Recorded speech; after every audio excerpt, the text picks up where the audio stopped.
नमस्कार, मैं अभिनय आकाश और आप देखना शुरू कर चुके हैं प्रभास साक्षी का special show most level information यानी एमआरआई।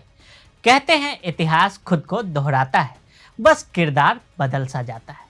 4 दशक पहले की बात है। 2 फरवरी 1982 की रात विद्रोही ग्रुप मुस्लिम ब्रदरहुड के लड़ाकों ने सीरियाई सेना की एक टुकड़ी पर घात लगाकर हमला किया। इस घटना के बाद सीरिया के तत्कालीन राष्ट्रपति हाफिज अल असद और विद्रोही गुटों की लड़ाई ने खूब जोर पकड़ा। सीरिया के खिलाफ शहर में एक विद्रोह पनप उठा। मुस्लिम ब्रदरहुड के लड़ाकों ने सरकारी नेताओं के घरों और ऑफिसों को निशाना बनाकर हमले शुरू कर दिए। उनका मकसद हमा शहर पर कब्जा जमाना था। इस विद्रोह का खात्मा करने के लिए हाफिज अल असद ने करीब 8000 सैनिकों से हमा शहर की घेराबंदी करा दी, बमबारी का आदेश भी दे दिया। इस ऑपरेशन को हाफिज अल असद के भाई रिफात अल असद ने लीड किया।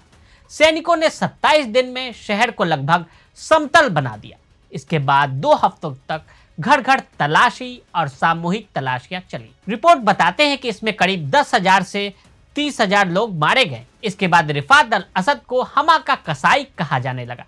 इस घटना के 42 साल बाद मिडिल ईस्ट के देश सीरिया में सरकार के खिलाफ एक बार फिर विद्रोह हो रहा है। मिडिल ईस्ट के देश सीरिया में सरकार के खिलाफ विद्रोह कुछ 1982 की तर्ज पर ही फिर से देखने को मिल रहा है। इस बार मुस्लिम ब्रदरहुड की जगह हयात तहरीर अल शाम विद्रोही गुट का नेतृत्व कर रही है। वहीं हाफिज अल असद के बेटे बशर अल असद के पास सीरिया की कमान है। तो आइए आपको सीरिया में हो रहे घटनाक्रम की कहानी बताते हैं। सीरिया के राष्ट्रपति का पता चल गया। सीरिया में विद्रोही गुट यानी रेबल ग्रुप ने सीरिया के कई शहरों पर कब्जा जमा लिया है। रेबल ग्रुप ने 7 दिसंबर को कहा कि उन्होंने उत्तरी और मध्य सीरिया के बाद उसके ज्यादातर दक्षिणी हिस्से पर भी कब्जा जमा लिया है। इन सब के बीच सीरिया के राष्ट्रपति बशर अल असद के शासन को बचाने के लिए वहां की सेना शहर होम्स की रक्षा में लगी थी। तभी 8 दिसंबर को खबर आई कि सीरिया के राष्ट्रपति बशर अल असद राजधानी दमिश्क के किसी अज्ञात जगह पर चले गए हैं। हालांकि शुरू में स्पष्ट नहीं हो पाया कि विमान में कौन सवार था। राइटर्स ने फ्लाइट रडार की वेबसाइट के हवाले से सूचना दी कि सीरियाई एयर के प्लेन ने दमिश्क एयरपोर्ट से लगभग उसी वक्त उड़ान भरी जब राजधानी पर विद्रोहियों के कब्जे की खबर मिली थी।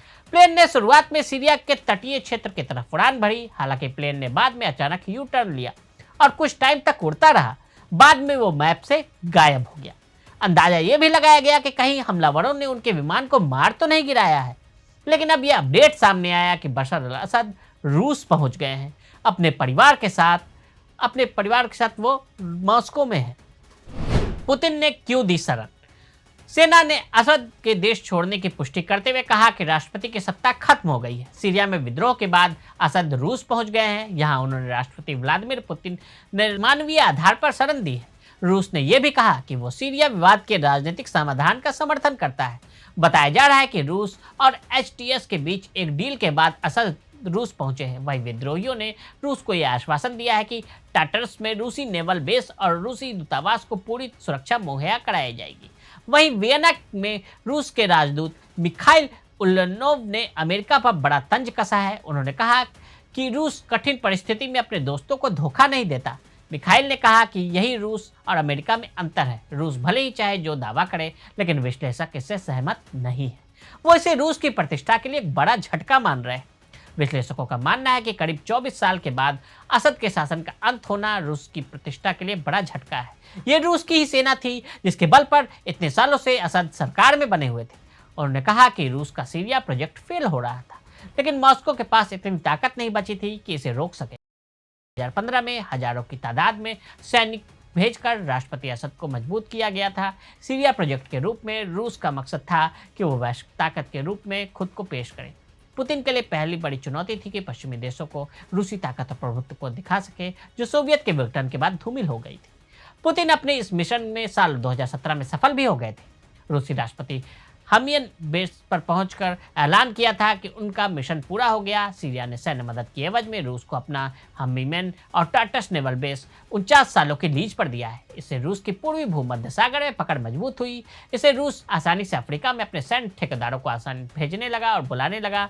असद मिडिल ईस्ट में रूस के सबसे करीबी सहयोगियों में से एक रहे। सीरिया अब ईरान के इशारे पर नहीं चलेगा। न्यूज एजेंसी रॉयटर्स की खबर के अनुसार विद्रोहियों का कहना है कि हम सीरियाई लोगों के सामने अपने कैदियों की रिहाई और उनकी जंजीरों को खोलने की खबर का जश्न मना रहे हैं। हम सेडियाना जेल में अन्याय के युग की समाप्ति की घोषणा करते हैं। इससे पहले विद्रोहियों ने घोषणा की थी कि उन्होंने एक दिन की लड़ाई के बाद ही सीरिया के प्रमुख शहर होम्स पर पूरा कंट्रोल हासिल कर लिया।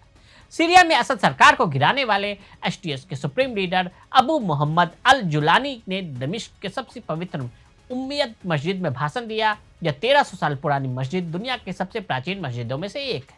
जुलानी ने अपने भाषण में कहा कि दमिश्क में विद्रोहियों की जीत से 5 दशक से कैद लोगों को आज़ादी मिली है। मिडिल ईस्ट में एक नया इतिहास लिखा गया है। अब सीरिया की जनता की असली मालिक है। जुलानी ने कहा कि सीरिया में किसी से बदला नहीं लिया जाएगा, सीरिया सभी सीरियाई लोगों का है। जुलानी ने अपने भाषण में असद को अलावी यानी शिया और खुद को सुन्नी जताने की कोशिश की। जुलानी ने ईरान से कहा कि सीरिया में अब उनका हस्तक्षेप खत्म हो गया है, अब सीरिया की सरकार ईरान के इशारों पर नहीं चलेगी। सीरिया में संघर्ष की पूरी टाइमलाइन क्या है, ये जान लेते हैं। 27 नवंबर सेना और विद्रोहियों के बीच संघर्ष की शुरुआत होती है। 1 दिसंबर सीरिया के दूसरे सबसे बड़े शहर अलेप्पो पर विद्रोही गुट एचटीएस का कब्जा हो गया। 5 दिसंबर एचटीएस ने हमा शहर पर कब्जा कर लिया। 6 दिसंबर दारा में एक स्थानीय विद्रोही गुट का कब्जा हो गया। 7 दिसंबर होम्स पर एचटीएस के लड़ाकों का कब्जा हो गया। 8 दिसंबर दमिश्क में विद्रोही लड़ाके घुसे, राष्ट्रपति देश छोड़कर भाग गए। हालात पर भारत की पैनी नजर। आपको बता दें कि सीरिया में जारी हिंसा के मद्देनजर भारत ने अपने नागरिकों को वहां की यात्रा करने से बचने की सलाह दी। विदेश मंत्रालय ने कहा कि दमिश्क में भारतीय दूतावास भारतीय समुदाय के संपर्क में है। मंत्रालय ने सीरिया में सत्ता हस्तांतरण की शांतिपूर्ण और समावेशी प्रक्रिया का भी आह्वान किया है। विदेश मंत्रालय ने एक बयान में कहा कि हम सीरिया में चल रहे घटनाक्रम के मद्देनजर स्थिति पर नजर रख रहे हैं। हम सीरिया की एकता, संप्रभुता, क्षेत्रीय अखंडता को संरक्षित करने की दिशा में सभी पक्षों को काम करने की आवश्यकता को रेखांकित करते हैं। विदेश मंत्रालय ने सीरिया में फंसे भारतीयों की मदद के लिए एक आपातकालीन हेल्पलाइन नंबर 963993385973 और ईमेल आईडी hoc.damascus@mea.government.in जारी की है। तो आज हमने आपको सीरिया और बशर अल असद के रूस जाने की कहानी बताई। आज के लिए दे इजाजत। ऐसी रिपोर्ट्स को देखने के लिए देखते रहे प्रभा साक्षी। अगर आप भी लेना चाहते हैं देश दुनिया की तमाम जानकारी तो आज ही सब्सक्राइब करें हमारे चैनल को। साथ ही नीचे दिए बेल आइकन को जरूर दबाएं ताकि हर अपडेट आप तक पहुंच सके।